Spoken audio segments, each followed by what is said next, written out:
This man is nothing but a military coup plotter. Christine Wilson, host of CNN International's most watched program, said, looking directly at millions of viewers, "The lack of democracy in Burkina Faso is unacceptable." The producer behind the screen whispered into her earpiece, "Christine, President Traoré is on the line for a live link." The confident look on Wilson's face fell for a moment, but she quickly recovered. "Put him through," she said coolly. The screen split and Ibrahim Traoré appeared, a slight smile on his face. "Thank you, Ms. Wilson," he began. "Before we talk about democracy, can we talk about how many military coups your country has staged against mine?" There was an icy silence in the studio. The crew members in CNN's New York studio held their breath. Close up, the director ordered through his headset as the cameras continued to roll. Christine Wilson was caught off guard at this moment in her career.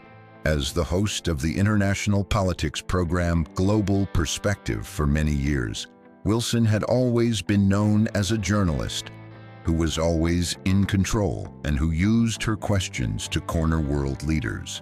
But at this moment, not even the frantic voices coming through his earpiece could help him. "President Traoré," he said, trying to maintain his professional smile, "thank you for joining our program. But we are here to discuss the current situation in Burkina Faso, not the past." Traoré, dressed in his military uniform, responded calmly, "This is exactly why I wanted to talk to you, Miss Wilson. Democracy cannot be taken out of its historical context. We need to know yesterday to understand why we are in this situation today."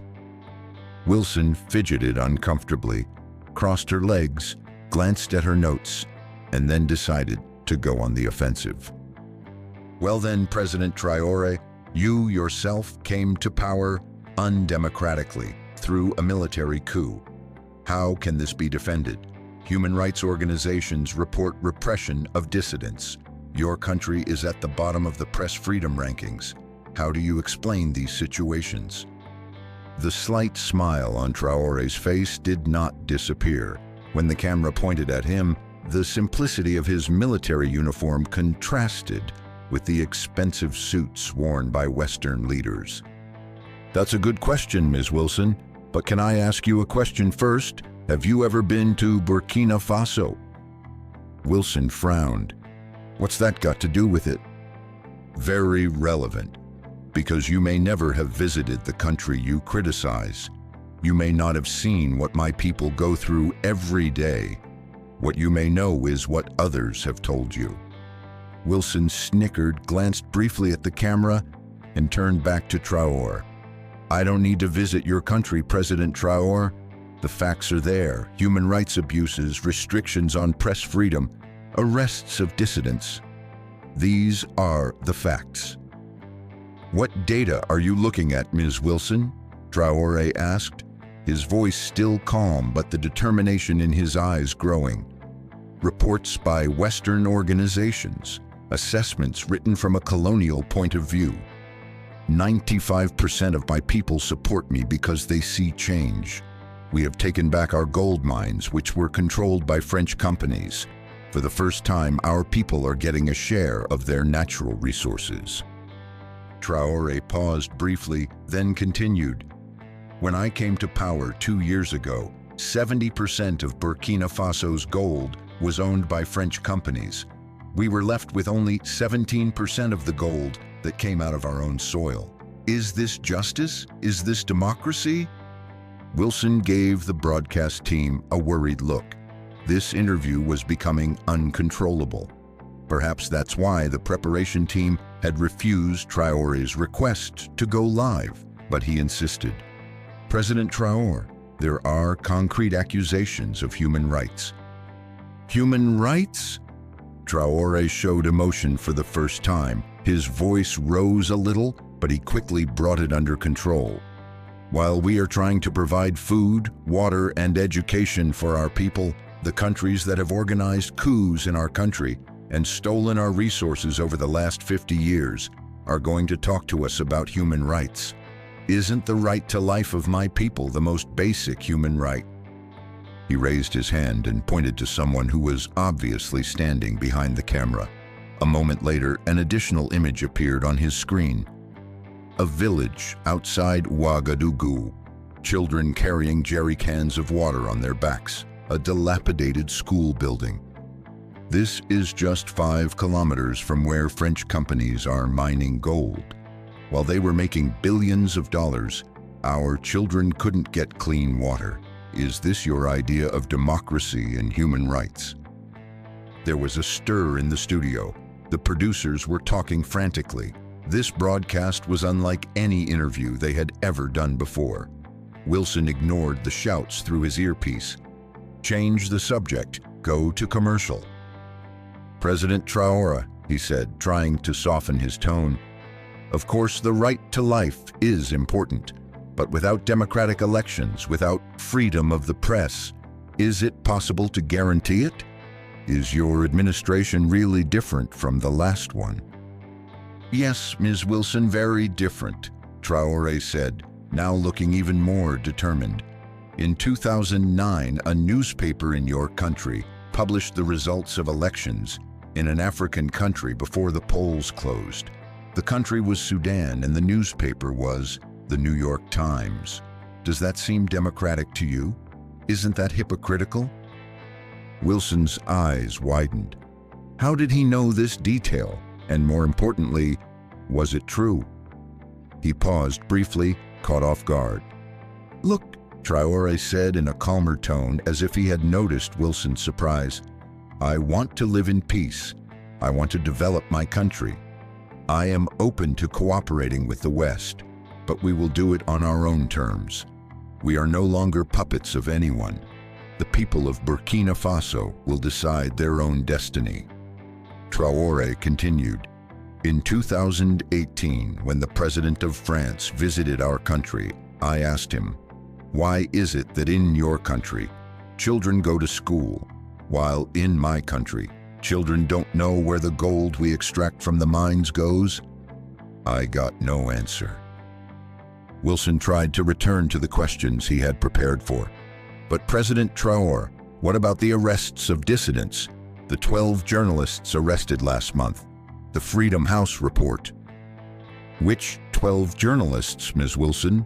Asked Traoré, now smiling. Do they have names, or just a number? And this Freedom House, in which country was it founded? Who finances it? Have you ever thought about it? Wilson looked again at the sounds playing in his headphones, but this time there was no help. For the first time in his career, he was caught completely off guard. At the end of the broadcast, Wilson began to ask softer questions in an effort to wrap up the interview. So, do you plan to organize democratic elections in the future? Of course, Traoré said. When our people are ready, when they are fully independent, we will hold elections. But first, we have to solve the hunger problem.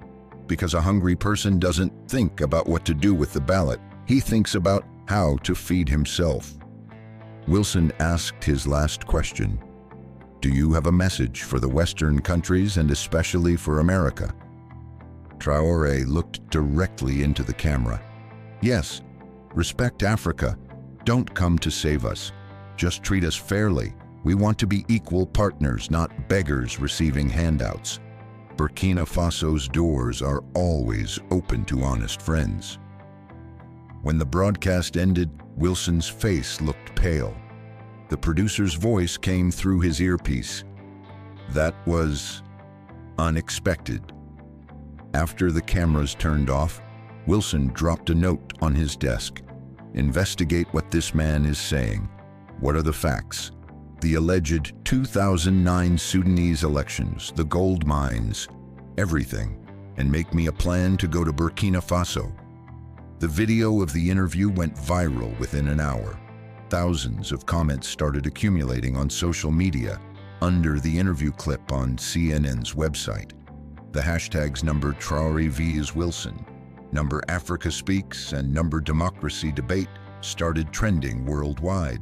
Millions of comments were shared on social media. Some applauded Traoré as the voice of a new generation of African leadership, while others claimed Wilson was not being tough enough. One young social media user wrote, "This is the first time I've seen an African leader respond to Western media in this way." Traoré didn't just answer questions, he asked the real questions. Another user added, "Christine Wilson burned herself today when she pontificated about a country she didn't even know where she came from. Traoré silenced her with facts." In some Western media, however, the reaction was quite different. "Traoré is spewing typical anti-Western propaganda," claimed a commentator on Fox News. "He is playing the colonial card to cover up his own failures." A columnist in the Washington Post wrote, "Wilson's struggles against Traoré reveal deep problems with the Western media's view of Africa. Perhaps the story we tell is only part of the truth." The next morning, an emergency meeting was called at CNN's New York headquarters. News director Robert Mitchell pounded his fist on the table. "This is unacceptable. We were caught off guard. Wilson has lost control. He's embarrassed us." On the screen in the boardroom, social media comments poured in.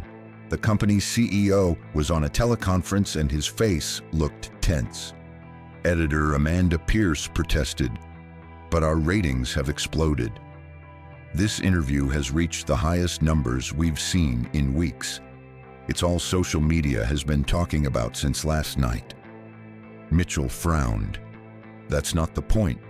We weren't prepared for Traoré's allegations, and the truth is, much of what he says may be true." Everyone in the room looked at him. Even Wilson looked surprised. "What?" said Mitchell. "The research team worked all morning. The New York Times and Sudan thing he talked about in 2009 really happened. And yes, there are documents showing that the CIA was involved in coup attempts in Burkina Faso. Most of Freedom House's funding does indeed come from the US government." Wilson leaned over the table. "What about the journalists who have been arrested?" Mitchell shook his head from side to side. 2 journalists were arrested, but not 12. And there are allegations that those arrested have links to French intelligence. Pierce looked surprised. "So what do we do now?" Mitchell took a deep breath. "There's only one thing we can do. Follow the truth. We send Wilson with a team to Burkina Faso. I want them to see what's really going on." Wilson looked shocked. "What? To Burkina Faso? Are you serious? Traoré could have my team arrested. I tried to corner him on air yesterday." Mitchell smiled. "Traoré's office just called. He invites you and your team to travel the country as you wish. No restrictions." Wilson's mouth dropped open. "This could be a trap." "It could be," Mitchell said, "but the eyes of the world are on us right now. And I know you're a good journalist, Christine. Aren't you here to find the real story?" Wilson thought for a moment, then nodded. "Okay, I'll go, but I want a full team and I need to be able to broadcast live every day." A week later, Wilson and a team of 4 landed in Ouagadougou. They were met at the airport by Marie Sankara, a young official from the Burkina Faso Foreign Ministry. "Welcome, Ms. Wilson," she said with a smile. "I will accompany you for the duration of your mission. Where would you like to see?" Wilson was prepared. "First, I want to see the villages, then the hospitals, schools, and mines. And I want to talk to ordinary people, not just government officials." Marie laughed. "You will see it all. And you can talk to anyone you want. Nothing is forbidden." Wilson turned to his team. "Keep the cameras rolling. We are documenting everything."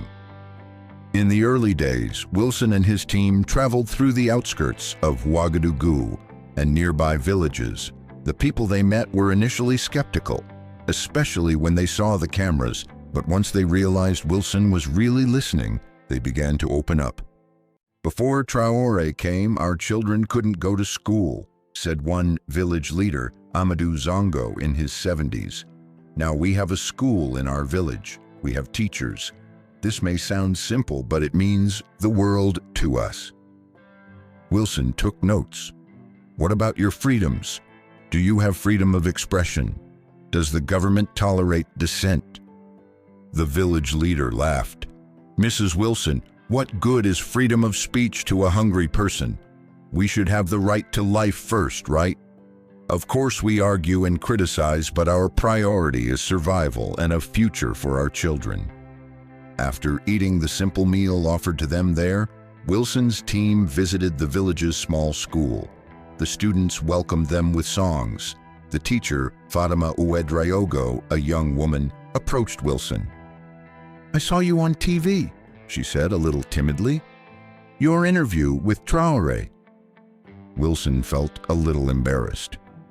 And what did you think? Fatima smiled. We live in different worlds. Maybe we can't fully understand each other, but it's important to try, isn't it? On the third day of the visit, Wilson visited a gold mine. They were guided by the mine's manager, Ahmed Ouedraogo, a young engineer. This mine used to be owned by French companies, he explained. 90% of the gold that was mined went out of the country. Now it belongs to the people of Burkina Faso. 60% of the profits are used to develop local communities. Wilson asked, but hasn't this reduced foreign investment? Isn't your economy suffering? Ahmed smiled. Of course, there are some difficulties, but now we set our own terms. We want fair sharing, not exploitation. And you know what? Some countries, especially China and Turkey, are making fairer deals with us. Wilson asked for the opportunity to speak to the mine workers. Ahmed accepted without hesitation. Wilson gestured to his cameraman and approached the workers. Are you satisfied with your working conditions? He asked a worker. The worker, Seydou Kabore, a man in his 30s, answered without hesitation. We used to work 16 hours a day. Now it's 8 hours. We used to not even get the minimum wage. Now we have better salaries. And most importantly, this mine is now ours. We don't work for foreigners. We work for our own children. Wilson turned to Ahmed. Why didn't you stop them from saying that to a foreign journalist? Most countries would have done that. Ahmed shrugged. Why should we stop them? It's the truth. We are not showing off, Ms. Wilson. We're just trying to build our own path. On the fourth day, Wilson visited a hospital. The hospital was still in a difficult situation, lacking supplies, but the doctors seemed excited. 3 years ago, there were only 2 doctors in this hospital, explained Chief Physician Dr. Mariam Diallo. Now we are 12 doctors and 30 nurses. The Traoré government has tripled the health budget. There are still challenges, but there is progress. Wilson asked, but can you criticize the government's health policy? Dr. Diallo smiled. Last month, I personally wrote to the Minister of Health, asking for more supplies. Within a week, some essential medicines arrived. Criticism is not a crime, Ms. Wilson. It just has to be constructive. Every evening, Wilson broadcast live from his hotel. In the early days, she was careful and cautious in sharing her impressions. But as the days passed, her tone began to change. I see a different picture in Burkina Faso than I expected, he told the camera on day 4. Of course there are problems, but there is a real spirit of change here. People seem determined to take their destiny into their own hands. From the newsroom in New York, Mitchell called her. Christine, the audience is reacting. Some are accusing you of falling for Traoré's propaganda. Wilson laughed. Robert, I'm just telling it like I see it. It's not propaganda, it's the truth. And yes, I have my own prejudices. I admit that. On the last day of the visit, Wilson finally had a face-to-face meeting with Ibrahim Traoré. He was surprised by the simplicity of the presidential palace. There was no luxury furniture or ostentatious decoration. Traoré greeted Wilson in a simple office. "Welcome, Ms. Wilson. I hope your visit has been productive." Wilson got straight to the point. "President Traoré, seeing your country has been a great experience for me. I have seen many things that have made me change my mind, but there are still questions I don't have answers to. For example, when will you hold elections?" Traoré put his teacup on the table. "In 2 years. But I want you to understand that for us, democracy is not just about voting. Democracy means that the people are really powerful. And for the first time in centuries, our people are in control of their own resources. There are allegations that some of your opponents have been arrested," Wilson said. "True," Traoré said. "But have you asked why they were arrested? They were working with French intelligence. They were trying to destabilize my country by collaborating with foreign powers. Have you seen the documents?" Wilson shook his head from side to side. "Here it is," Traoré said, handing him a folder. "All the evidence. I have to protect my country, Ms. Wilson. You understand that. What does your country do to people who jeopardize national security?" Wilson glanced at the file. It contained photographs, bank records, and correspondence. It was too concrete evidence to ignore. There were documents showing that French intelligence had used some journalists and activists in Burkina Faso to try to take back control of the country's gold mines. "Can I publish them?" Wilson asked, surprised. Traoré nodded. "Of course, the world must know the truth." "One last question, President Traoré," Wilson said. "How do you see your relations with the West? What is your plan going forward?" Traoré smiled. "We are ready to cooperate as equal partners. We are not looking for enemies, but we will no longer be anyone's lackey. Our dignity and independence are non-negotiable." When the meeting ended, Wilson and Traoré shook hands, standing up. "President Traoré, thank you for your candor," Wilson said, "and for allowing me to visit your country." Traoré nodded. "Our doors are open to anyone who wants to see the truth, Ms. Wilson. I hope you will tell the real story." When Wilson returned to New York, her documentary aired on CNN, Burkina Faso, Traoré's Vision. It achieved the network's highest ratings that year. "What I saw in Burkina Faso changed my view of Africa," Wilson admitted in the documentary. "Maybe we need to broaden our understanding of democracy. Maybe we need to recognize that what is normal for us is not right for every country." The New Yorker magazine made Wilson's Burkina Faso experience the cover story, "A Journalist's Transformation: What Christine Wilson Learned in Africa." The article described how Wilson confronted her prejudices and how her view of Africa changed.